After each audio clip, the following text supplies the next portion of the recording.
राठौर जी, सुनील गौड़ा जी, मल्लिकार्जुन लोनी जी, stage पे Congress party के senior नेता,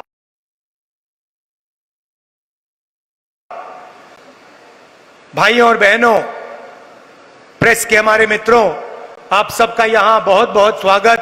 गर्मी में आप आए, इतनी गर्मी में आप आए, इसके लिए आप सबको दिल से धन्यवाद करता हूं।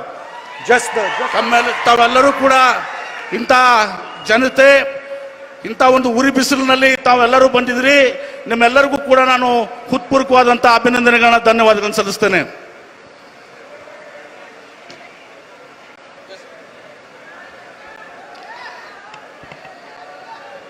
देखिए, ये जो चुनाव है ये आम चुनाव नहीं है। पहले जैसे चुनाव होते थे वैसा चुनाव नहीं है, क्योंकि पहली बार हिंदुस्तान के इतिहास में एक पार्टी और एक व्यक्ति हिंदुस्तान के संविधान को और लोकतंत्र को खत्म करने की कोशिश कर रहे हैं। ಇದು ಒಂದು ಸಾಮಾನ್ಯ ಚುನಾವಣೆ ಅಲ್ಲ, ಈಗಲೇ ಚುನಾವಣೆ ನಡೀತದೆ। ಓರ್ವ ವ್ಯಕ್ತಿ ಈ ಭಾರತ ದೇಶದ ಪ್ರಜಾಪ್ರಭುತ್ವ ಸಂವಿಧಾನವನ್ನ ಧಿಕ್ಕರಿಸಿ ನಡೆಯುವಂತ ಒಂದು ಚುನಾವಣೆಯಲ್ಲಿ ಇದು ನಡೀತಾ ಇದೆ। संविधान से हिंदुस्तान के लोगों को अधिकार, उनकी आवाज और आरक्षण मिला है। ಸಂವಿಧಾನದಿಂದ ಭಾರತ ದೇಶದ ಜನರಿಗೆ ಅವರ ಹಕ್ಕುಗಳು ಮತ್ತು ಸ್ವಾತಂತ್ರ್ಯ ಸಿಕ್ಕಿದೆ। संविधान से पहले राजा महाराजा हिंदुस्तान पर राज करते थे। ಸಂವಿಧಾನದಲ್ಲಿ ಮೊದಲು ರಾಜ ಮಹಾರಾಜರು ಈ ಭಾರತ ದೇಶದಲ್ಲಿ ಹಿಂದೂಸ್ತಾನದಲ್ಲಿ ಆಡಳಿತ ಮಾಡ್ತಾ ಇದ್ರು। अगर आज हिंदुस्तान के गरीब लोगों के पास, पिछड़ों के पास, दलितों के पास, आदिवासियों के पास अधिकार हैं, आवाज है, तो संविधान ने ये आवाज और ये अधिकार दिए हैं। ಇವತ್ತು ಬಡ ಜನರ, ಹಿಂದುಳಿದವರ, ದಲಿತರ, ಅಲ್ಪಸಂಖ್ಯಾತರ, ಸಾಮಾನ್ಯ ಜನರ ಇವತ್ತು ಸಹ ಧ್ವನಿಯಾಗಿ ಇವತ್ತೇನಾದ್ರೂ ಇದ್ರೆ, ಅಧಿಕಾರ ಇದ್ರೆ ಅದು ಸಂವಿಧಾನದ ವತಿಯಿಂದ ಇದೆ। तो एक तरफ नरेंद्र मोदी संविधान को खत्म करने की कोशिश कर रहे हैं। उनके एमपीज ने साफ कह दिया है कि अगर वो चुनाव जीतेंगे तो संविधान को बदल देंगे और रद्द कर देंगे। ಇವತ್ತು ನರೇಂದ್ರ ಮೋದಿ ಅವರು, ಬಿಜೆಪಿ ಅವರು ಈ ಸಂವಿಧಾನವನ್ನ ನಾಶ ಮಾಡ್ಲಿಕ್ಕೆ ಹೊಂಟಿದ್ದಾರೆ। ಅವರು ತಮ್ಮ ಮಾತುಗಳಲ್ಲಿ ಹೇಳಿದ್ದಾರೆ, ಎಂಪಿ ಅವರು ಹೇಳಿದ್ದಾರೆ, ಇವತ್ತು ನಾವು ಅವ್ರ ಅಧಿಕಾರಕ್ಕೆ ಮತ್ತೆ ಬಂದ್ರೆ ಈ ಸಂವಿಧಾನವನ್ನ ನಾಶ ಮಾಡ್ತೀವಿ, ಬದಲಾವಣೆ ಮಾಡ್ತೀವಿ ಅಂತ ಹೇಳಿ। एक तरफ वो लोग और दूसरी तरफ कांग्रेस पार्टी और इंडिया अलायंस जो संविधान को, बसवना जी की विचारधारा को बचाने की कोशिश कर रहे हैं। ಒಂದ್ ಕಡೆ ಈ ಭಾರತೀಯ ಜನತಾ ಪಕ್ಷ, ಈ ಮೋದಿ ಅವರು, ಇನ್ನೊಂದು ಕಡೆ ನಮ್ಮ ಕಾಂಗ್ರೆಸ್ ಪಕ್ಷ ಇವತ್ತು ಈ ದೇಶದ ಸಂವಿಧಾನವನ್ನ ಇಂಡಿಯಾ ಅಲಯನ್ಸ್ ಜೊತೆಗೂಡಿ ಇವತ್ತು ರಕ್ಷಣೆ ಮಾಡಲಿಕ್ಕೆ ಹೊರಟಿದೆ। नरेंद्र मोदी जी ने पिछले 10 साल 20-25 लोगों को अरबपति बनाया है। हिंदुस्तान का पूरा धन उन्होंने उन व्यक्तियों को दिया। ನರೇಂದ್ರ ಮೋದಿ ಅವರು ಕಳೆದ 10 ವರ್ಷಗಳಲ್ಲಿ 20-25 ದೊಡ್ಡ ಶ್ರೀಮಂತರನ್ನ ಹುಟ್ಟಾಕಿದ್ದಾರೆ। ಭಾರತ ದೇಶದ ಸಂಪತ್ತಿ ಈ 20-25 ಜನರ ಕೈಯಲ್ಲಿದೆ। पूरा का पूरा फायदा नरेंद्र मोदी जी ने अदानी जैसे लोगों को दिया है। हिंदुस्तान के एयरपोर्ट, हिंदुस्तान के पोर्ट, हिंदुस्तान का इंफ्रास्ट्रक्चर, डिफेंस की इंडस्ट्री, सोलर पावर की इंडस्ट्री, विंड पावर की इंडस्ट्री, पूरा का पूरा नरेंद्र मोदी जी ने अदानी और अदानी जैसे लोगों को पकड़ा दिया है। ಇವತ್ತು ಅದಾನಿ ಅವರಿಗೆ ಈ ಭಾರತ ದೇಶದ ಎಲ್ಲ ಸಂಪತ್ತನ್ನು, ನಮ್ಮಲ್ಲಿರುವಂತಹ ದೊಡ್ಡ ದೊಡ್ಡ ಕಂಪನಿಗಳನ್ನ, ಇವತ್ತು ಅದು ಸೋಲಾರ್ ಎನರ್ಜಿ ಇರಬಹುದು, ಇವತ್ತು ನಮ್ಮ ವಿಮಾನ ನಿಲ್ದಾಣಗಳಿರ್ಬಹುದು, ಇವತ್ತು ನಮ್ಮ ಪೋರ್ಟ್ಗಳಿರ್ಬಹುದು, ಇವೆಲ್ಲವನ್ನು ಕೂಡ ಅದಾನಿ ಅವರಿಗೆ ಕೊಟ್ಟಿದ್ದಾರೆ. और गरीबों को कुछ नहीं मिला. ಬಡವರಿಗೆ ಏನೂ ಕೂಡ ಸಿಕ್ಕಿಲ್ಲ. कर्नाटक में हम 5 गारंटी देते हैं और आप जानते हो कि कर्नाटक में गरीबों को कितना फायदा हुआ है. ಕರ್ನಾಟಕ ರಾಜ್ಯದಲ್ಲಿ ನಾವು 5 ಗ್ಯಾರಂಟಿಗಳನ್ನ ಏನು ಕೊಟ್ಟಿದ್ದೀವಿ, ಅದರಿಂದ ಬಡವರಿಗೆ ಎಷ್ಟು ಅನುಕೂಲ ಆಗಿದೆ ಅನ್ನೋದು ತಾವು ಹೇಳಬೇಕು. ये देखो, ये जो आपने अभी ताली बजाई, ये प्रेस वाले कभी नहीं दिखाएंगे क्योंकि ये प्रेस वाले गरीबों के नहीं हैं. ಇವತ್ತು ಜನ ಏನನ್ನು ಹರ್ಷೋದ್ಗಾರ ಮಾಡಿದಿರಿ, ಚಪ್ಪಾಳೆ ಹೊಡೆದಿರಿ, ಇದು ನಮ್ಮ ಕಾಂಗ್ರೆಸ್ ಪಕ್ಷಕ್ಕೆ, ನಮ್ಮ ನೀತಿಗೆ ಗ್ಯಾರಂಟಿ ಪರವಾಗಿದ್ದೀರಿ.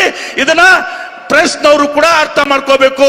ಈ ಪ್ರೆಸ್ನವರು ಇವತ್ತಿನ್ನೂ ಕೂಡ ಇವತ್ತು ನಮ್ಮ ಜೊತೆಗಿಲ್ಲ. ಇವರು गृह लक्ष्मी, गृह ज्योति, अन्नभाग्य, युवा निधि, शक्ति, ये 5 गारंटी हमने आपको दी, कर्नाटक के गरीब लोगों को दी. ಗೃಹ ಜ್ಯೋತಿ, ಗೃಹ ಲಕ್ಷ್ಮಿ, ಅನ್ನಭಾಗ್ಯ, ಶಕ್ತಿ ಮತ್ತು ಯುವ ನಿಧಿ, ಈ 5 ಗ್ಯಾರಂಟಿಗಳನ್ನ, ಯೋಜನೆಗಳನ್ನ ಕರ್ನಾಟಕ ರಾಜ್ಯದ ಜನತೆಗೆ ನಾವು ಕಾಂಗ್ರೆಸ್ ಸರ್ಕಾರ ಕೊಟ್ಟಿದ್ದೀವಿ. तो आप देखिए, वो अरबपति बनाते हैं, 25 अरबपति बनाए उन्होंने. ಅವರು ಕೋಟ್ಯಾಧೀಶರನ್ನ ಮಾಡ್ತಾರೆ, ಸೃಷ್ಟಿ ಮಾಡ್ತಾರೆ. 25 ಕೋಟ್ಯಾಧೀಶರನ್ನ ಅವರು ಹುಟ್ಟಾಕಿದ್ದಾರೆ. मैं आपको इस स्टेज से बता रहा हूं कि हमारी सरकार करोड़ों लाखपति बनाने जा रही है. ನಾನು ಈ ಒಂದು ಸಭೆಯನ್ನ ಇವತ್ತೊಂದು ಸಹ ಹೇಳ್ತೇನೆ, ನಮ್ಮ ಸರ್ಕಾರ, ನಮ್ಮ ಪಕ್ಷ ಇವತ್ತೊಂದು ಸಹ ಈ ಕರೋಡಿಪತಿಗಳನ್ನ ಹುಟ್ಟಾಕುವಂತದ್ದಲ್ಲ, ಕೆಲಸವನ್ನು ಮಾಡ್ತಾ ಇಲ್ಲ. जितना पैसा नरेंद्र मोदी जी ने अरबपतियों को दिया, उतना पैसा हम किसानों को, युवाओं को, गरीबों को, मजदूरों को देने जा रहे हैं. ಎಷ್ಟು ಕೋಟ್ಯಾಂತರ ಹಣ ಇವತ್ತು ಸಹ ನರೇಂದ್ರ ಮೋದಿ ಅವರು ಈ ಕೋಟ್ಯಾಧೀಶರಿಗೆ, ದೊಡ್ಡ ದೊಡ್ಡ ಉದ್ಯಮಿಗಳು ಕೊಟ್ಟಿದ್ದಾರೆ. ಅದನ್ನ ನಾವು ರೈತರಿಗೆ, ಬಡವರಿಗೆ, ಕೂಲಿ ಕಾರ್ಮಿಕರಿಗೆ, ಹಿಂದುಳಿದವರಿಗೆ ನಾವು ಕೊಡ್ಲಿಕ್ಕೆ ಬಯಸಿದ್ದೀವಿ. गृह लक्ष्मी स्कीम के बारे में प्रधानमंत्री ने कहा था कि अगर इसको कर्नाटक में लागू कर दिया जाए तो कर्नाटका बैंकरप्ट हो जाएगा. ಗೃಹಲಕ್ಷ್ಮಿ ಯೋಜನೆಯನ್ನ ನಾವು ಪ್ರಾರಂಭ ಮಾಡಿದಾಗ ನರೇಂದ್ರ ಮೋದಿ ಅವರು ಹೇಳಿದ್ರು, ಈ ಗೃಹಲಕ್ಷ್ಮಿ ಯೋಜನೆಯಿಂದ ಕರ್ನಾಟಕ ರಾಜ್ಯ ದಿವಾಳಿ ಆಗ್ತದೆ ಅಂತೇಳಿ. कोई बैंकरप्ट नहीं हुआ. ಯಾವುದು ಕೂಡ ಕರ್ನಾಟಕ ರಾಜ್ಯ ದಿವಾಳಿ ಆಗಿಲ್ಲ. अब नरेंद्र मोदी जी, आप सुनिए, ನರೇಂದ್ರ ಮೋದಿ ಅವರ ನೀವು ತಿಳ್ಕೊಳ್ಳಿ, ಕೇಳ್ಕೊಳ್ಳಿ. आज कर्नाटक की महिलाओं को 2000 रुपए प्रति महीना 24,000 रुपए मिलता है. ಇವತ್ತು ನರೇಂದ್ರ ಮೋದಿ ಅವರು ನೀವು ತಿಳ್ಕೊಳ್ಳಿ, ಕರ್ನಾಟಕ ರಾಜ್ಯದ ಮಹಿಳೆಯರಿಗೆ ಪ್ರತಿ ತಿಂಗಳು 2,000 ವರ್ಷಕ್ಕೆ 24,000 ರೂಪಾಯಿ ಸಿಗ್ತದೆ. 1 करोड़ महिलाओं को कर्नाटक में 24,000 रुपए साल का मिलता है. 1 ಕೋಟಿ ಮಹಿಳೆಯರಿಗೆ ಕರ್ನಾಟಕ ರಾಜ್ಯದಲ್ಲಿ ವರ್ಷಕ್ಕೆ 24,000 ರೂಪಾಯಿ ಸಿಗ್ತದೆ. महिलाओं को हम क्यों देते हैं? क्योंकि महिलाएं देश के भविष्य की रक्षा करती हैं. ನಾವು ಮಹಿಳೆಯರಿಗೆ ಯಾಕೆ ಈ ಹಣವನ್ನ ಕೊಡ್ತಾ ಇದೀವಿ? ಯಾಕಂದ್ರೆ ಮಹಿಳೆಯರು ಈ ದೇಶದ ರಕ್ಷಣೆಯನ್ನು ಮಾಡ್ತಾ ಇದ್ದಾರೆ, ಕುಟುಂಬದ ರಕ್ಷಣೆಯನ್ನು ಮಾಡ್ತಾ ಇದ್ದಾರೆ. और 21वीं सदी में शायद पुरुषों को अच्छा ना लगे, अगर पुरुष 8 घंटा काम करते हैं तो महिलाएं 16 घंटा काम करती हैं. ಇದು ಗಂಡಸರಿಗೆ ಸ್ವಲ್ಪ, ಪುರುಷರಿಗೆ ಸ್ವಲ್ಪ ಇದು ಅನ್ಸ್ಬಹುದು. ಗಂಡಸರು 8 ತಾಸು ಕೆಲಸ ಮಾಡಿದ್ರೆ ಮಹಿಳೆಯರು 16 ಗಂಟೆ ಕೆಲಸ ಮಾಡ್ತಾರೆ. बाहर जाके महिला और पुरुष मजदूरी करते हैं और फिर घर में 8 घंटे महिला बच्चों की देखभाल करती है, भोजन पकाती है. 8 ಗಂಟೆಗಳ ಕಾಲ 8 ತಾಸು ಹೊರಗೆ ಹೋಗಿ ಅವರು ಕೆಲಸ ಮಾಡ್ತಾರೆ.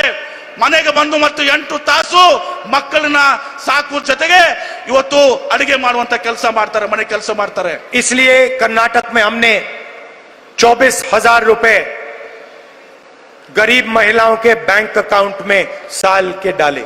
ಇದರ ಸಲುವಾಗಿನೇ ನಾವು ಮಹಿಳೆಯರಿಗೆ ಪ್ರತಿ ತಿಂಗಳು ಇವತ್ತೊಂದು ದಿವಸ 2,000 ವರ್ಷಕ್ಕೆ 24,000 ಮಹಿಳೆಯರ ಅಕೌಂಟ್ಗೆ ನೇರವಾಗಿ ಹಣವನ್ನು ಜಮಾ ಮಾಡ್ತಾ ಇದ್ದೀವಿ.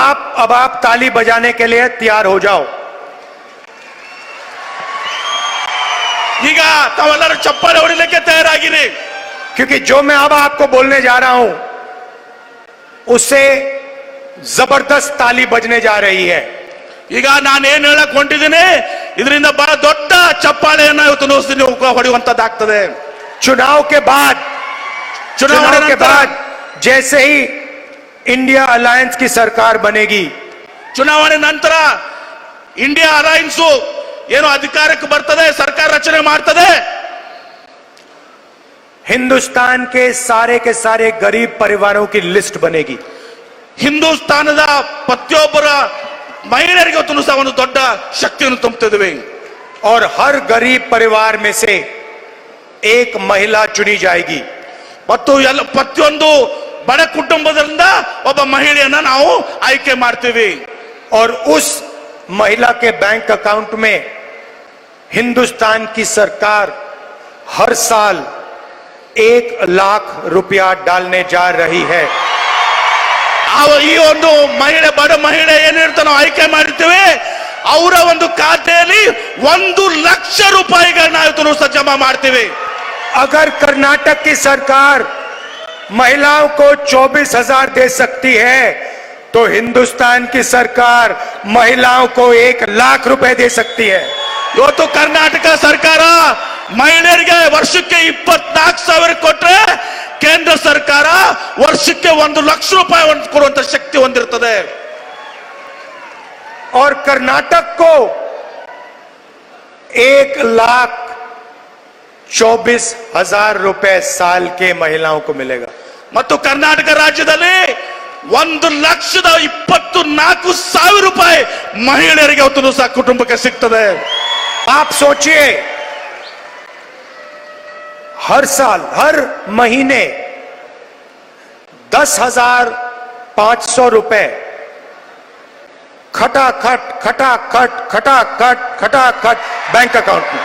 ತಾವು ವಿಚಾರ ಮಾಡ್ರಿ, ಪ್ರತಿ ತಿಂಗಳು 10,500 ರೂಪಾಯಿ ಕಟಾಕಟ್ ಕಟಾಕಟ್ ಅಂತ ನಿಮ್ಮ ಜಮೆಗೆ ಕಾನೂನಿಗೆ ಇವತ್ತು ಸಹ ಅಕೌಂಟ್ಗೆ आप ಬರ್ತದೆ. एक कर्नाटक के सबसे गरीब परिवार सुबह उठेंगे, 1 तारीख को हर महीने सुबह उठेंगे और बैंक अकाउंट में सीधा महीने का 10,500 रुपए दिखाई देगा. ಬಡ ಕುಟುಂಬದವರು ಮಹಿಳೆ ಪ್ರತಿ ತಿಂಗಳು 1ನೇ ತಾರೀಕಿಗೆ ತಮ್ಮ ಬೆಳಗ್ಗೆ ಎದ್ದ ಮೇಲೆ ತಮ್ಮ ಅಕೌಂಟ್ ಅನ್ನು ತೆಗೆದ್ರೆ 10,500 ರೂಪಾಯಿ ಅಕೌಂಟ್ ನಲ್ಲಿ ಇರ್ತದೆ. और जब तक वो परिवार गरीबी से नहीं निकलेगा तब तक हर महीने खटाखट खटाखट खटाखट 8,500 रुपए. ಎಲ್ಲಿವರೆಗೆ ಆ ಒಂದು ಕುಟುಂಬ ಬಡತನದಿಂದ ಹೊರಗೆ ಬರ್ಲಿಕ್ಕೆ ಆಗುದಿಲ್ಲ ಅಲ್ಲಿವರೆಗೆ ಪ್ರತಿ ತಿಂಗಳು 10,500 ರೂಪಾಯಿ ಕಟಾಕಟ್ ಕಟಾಕಟ್ ಕಟಾಕಟ್ ನಿಮ್ಮ ಅಕೌಂಟ್ ಕೊಡುವಂತದ್ದಾಗ್ತದೆ.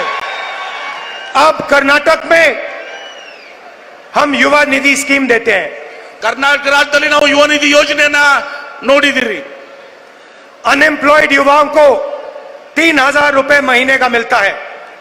ನಿರುದ್ಯೋಗಿ ಯುವಕರಿಗೆ ಪ್ರತಿ ತಿಂಗಳು 3,000 ರೂಪಾಯಿ ಹಣ ಸಿಗ್ತದೆ.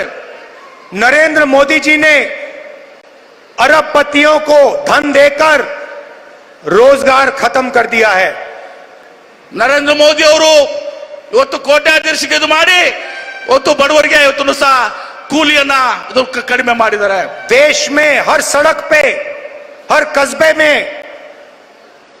युवा घूमते हैं, हाथ जोड़ के रोजगार मांगते हैं. ಇವತ್ತು ದೇಶದ ಕೋಣೆಯಲ್ಲಿ ಯುವಕರು ನಿರುದ್ಯೋಗಿಗಳು ಅಡ್ಡಾಡ್ತಾರೆ, ಉದ್ಯೋಗವನ್ನ ಕೇಳ್ತಾ ಇದ್ದಾರೆ.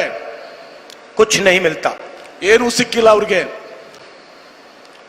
अमीर घर के लोग अपने बच्चों को अप्रेंटिसशिप कराते हैं, 1 साल की नौकरी दिलवाते हैं, टेम्पररी नौकरी दिलवाते हैं, उनकी ट्रेनिंग होती है.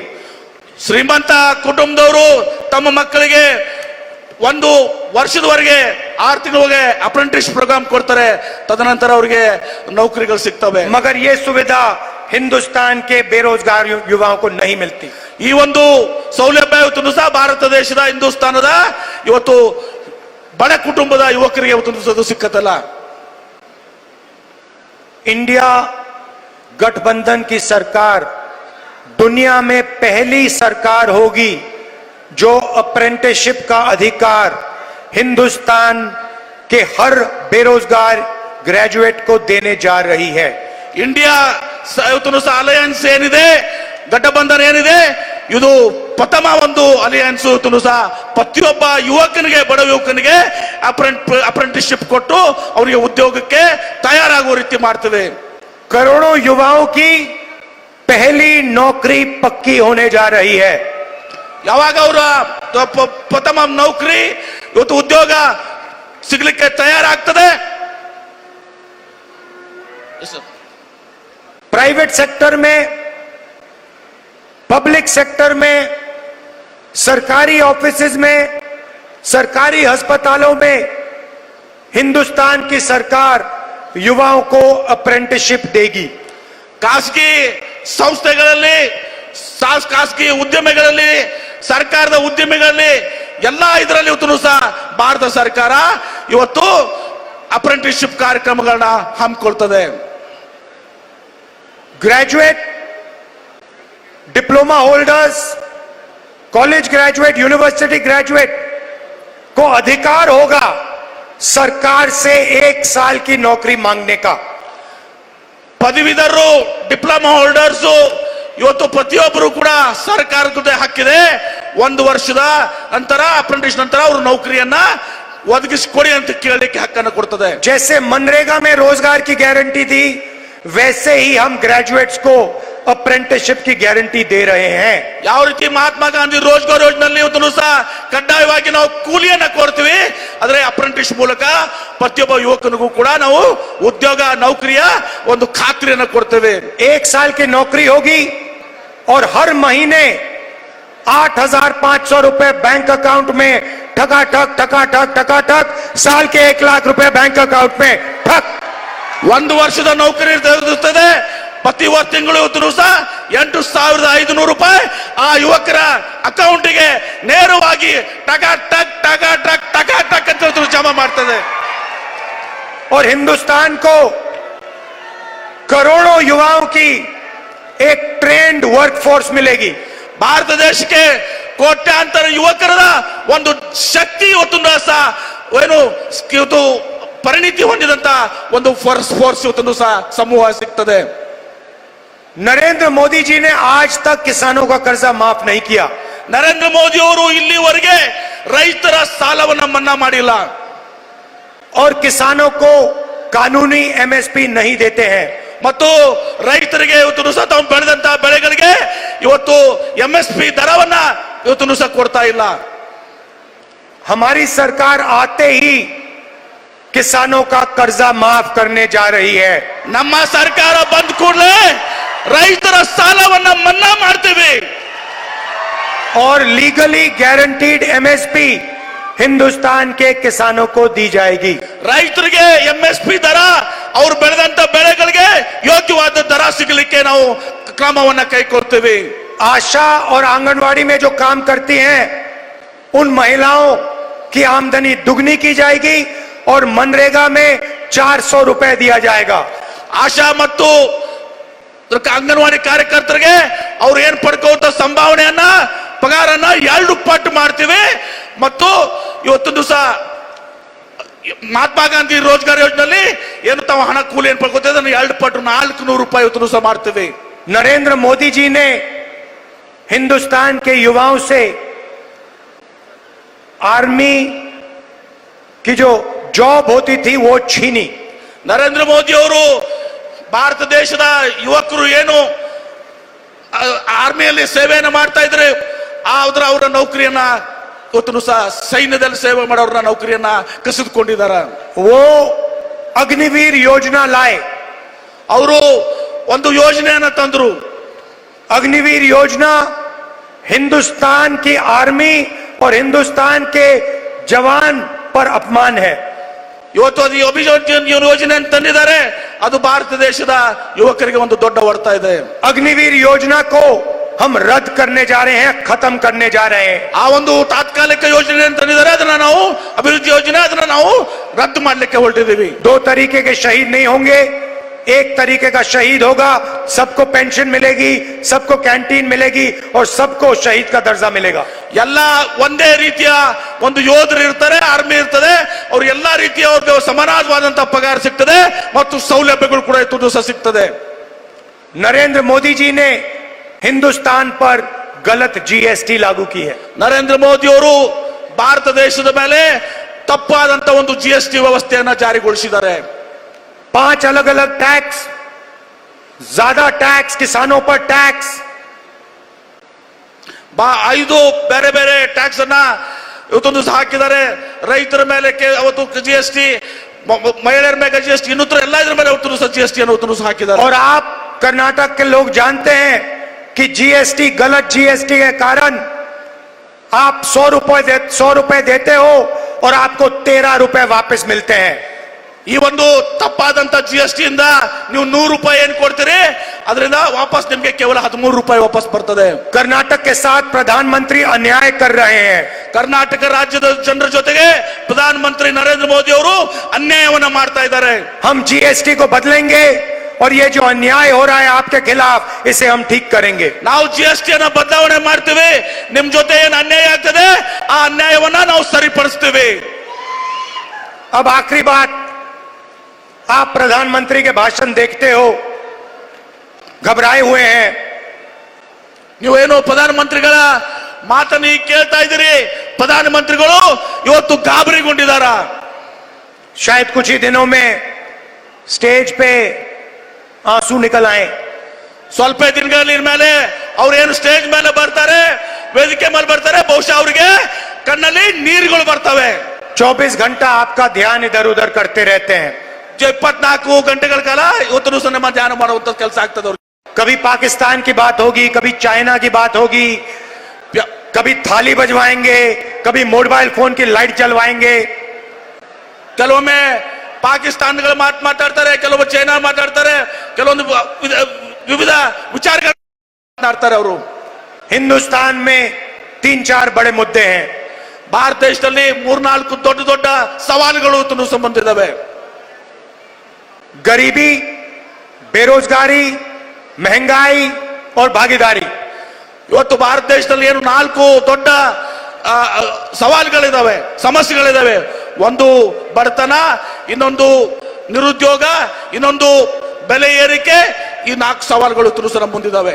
कांग्रेस पार्टी बेरोजगारी मिटा सकती है, महंगाई कम कर सकती है और आप सबको भागीदारी दे सकती है। ಕಾಂಗ್ರೆಸ್ ಪಕ್ಷ ಇವತ್ತು ಸಹ ಬೆಲೆ ಏರಿಕೆಯನ್ನ ನಿರಂತರ ಮಾಡ್ತದೆ, ಅದ್ರ ಜೊತೆಗೆ ಇವತ್ತು ಜನರಿಗೆ ಉದ್ಯೋಗವನ್ನು ಕಡಿಸು ಮಾಡ್ತದೆ। ಅದಕ್ಕೆ ಕಾಂಗ್ರೆಸ್ ಪಕ್ಷ ಸಮರ್ಥವಾಗಿದೆ ಇವತ್ತು ದಿವಸ। नरेंद्र मोदी जी ने पिछले 10 साल सिर्फ गरीबों से पैसा छीना है। ನರೇಂದ್ರ ಮೋದಿ ಅವರು ಕಳೆದ 10 ವರ್ಷ ಕೇವಲ ಬಡವರಿಂದ ಹಣವನ್ನು ವಸೂಲಿ ಮಾಡಿದ್ದಾರೆ, ಕಸಿಕೊಂಡಿದ್ದಾರೆ। अरबपति बना दिए। ಕೋಟ್ಯಾಧೀಶರನ್ನ ಸೃಷ್ಟಿ ಮಾಡಿದ್ದಾರೆ। 22 लोग हैं जिनके पास उतना ही धन है जितना 70 करोड़ हिंदुस्तानियों के पास है। 22 ಅರಬಪತಿಗಳು, ಕೋಟ್ಯಾಧೀಶರು, ಉದ್ಯಮಿಗಳ ಹತ್ರ ಏನ್ ಹಣ ಇದೆ, ಅದು ಇನ್ನುಳಿದ ಭಾರತ ದೇಶದ ಇವತ್ತು 80% ಜನರ ಹತ್ರ ಇದೆ। हिंदुस्तान के 1% लोग 40% धन को कंट्रोल करे बैठे हुए हैं। ಭಾರತ ದೇಶದ ಕೇವಲ 1% ಜನ, 1% ಜನ ಇವತ್ತು 40% ಇವತ್ತು ಇದನ್ನ ನಮ್ಮ ಸಂಪತ್ತನ್ನು ಇವತ್ತು ನಿಯಂತ್ರಣ ಮಾಡ್ತಾ ಇದ್ದಾರೆ। और पिछड़ों, दलितों, आदिवासियों, गरीब जनरल कास्ट, माइनॉरिटी के लिए कहीं जगह नहीं है। ಮತ್ತು ಇದರಲ್ಲಿ ಹಿಂದುಳಿದವರಿಗೆ, ಅಲ್ಪಸಂಖ್ಯಾತರಿಗೆ, ದಲಿತರಿಗೆ, ಆದಿವಾಸಿಗಳಿಗೆ ಸ್ವಲ್ಪನೂ ಕೂಡ ಇದರಲ್ಲಿ ಸ್ಥಾನ ಇಲ್ಲ ಇವತ್ತು ಸಹ। सीधी सी बात है, मैं आपको सीधा एक लाइन में कह देता हूं। ಒಂದೇ ಒಂದು ಮಾತನ್ನ ನಾನು ನೇರವಾಗಿ ಇವತ್ತು ಸಹ ಒಂದೇ ಒಂದು सेंटेंस ಒಂದೇ ಒಂದು ವಾಕ್ಯದಲ್ಲಿ ಹೇಳ್ತೇನೆ। जितना पैसा नरेंद्र मोदी जी ने उन अरबपतियों को दिया, उतना पैसा हम हिंदुस्तान के गरीब लोगों को देने जा रहे हैं। खत्म। ಒಂದೇ ಒಂದು ವಾಕ್ಯದಲ್ಲಿ ಹೇಳ್ಬೇಕಂದ್ರೆ, ನರೇಂದ್ರ ಮೋದಿ ಅವರು ಏನೋ ಅವರು ದೊಡ್ಡ ದೊಡ್ಡ ಉದ್ಯಮಿಗಳಿಗೆ ಏನು ಕೊಟ್ಟಿದ್ದಾರೆ 27 ಜನರಿಗೆ, ಅದೇ ಹಣ ಇವತ್ತು ಸಹ ಭಾರತ ದೇಶದ ಪ್ರತಿಯೊಬ್ಬರಿಗೆ ಇವತ್ತು ಸಹ ನಾವು ಕೊಡುವಂತ ಕೆಲಸ ಮಾಡ್ತೇವೆ। मैं आप सबका दिल से धन्यवाद करता हूं। ನಾನು ಒಬ್ಬನ ಹೃದಯದ ಅಂತರಂಗದಿಂದ ತಮಗೆ ಧನ್ಯವಾದಗಳನ್ನು ಸಲ್ಲಿಸಲಿಕ್ಕೆ ಬಯಸ್ತೇನೆ। और खास तौर से हमारे जो कांग्रेस पार्टी के कार्यकर्ता हैं, ವಿಶೇಷವಾಗಿ ನಮ್ಮ ಕಾಂಗ್ರೆಸ್ ಪಕ್ಷದ ಕಾರ್ಯಕರ್ತರೇನಿದ್ದೀರಿ, जो बब्बर शेर हैं, जो बब्बर शेर है। और जब ಅವ್ರು ನೀವೇನು ಹುಲಿ ಸಿಂಹಗಳಿದ್ದೀರಿ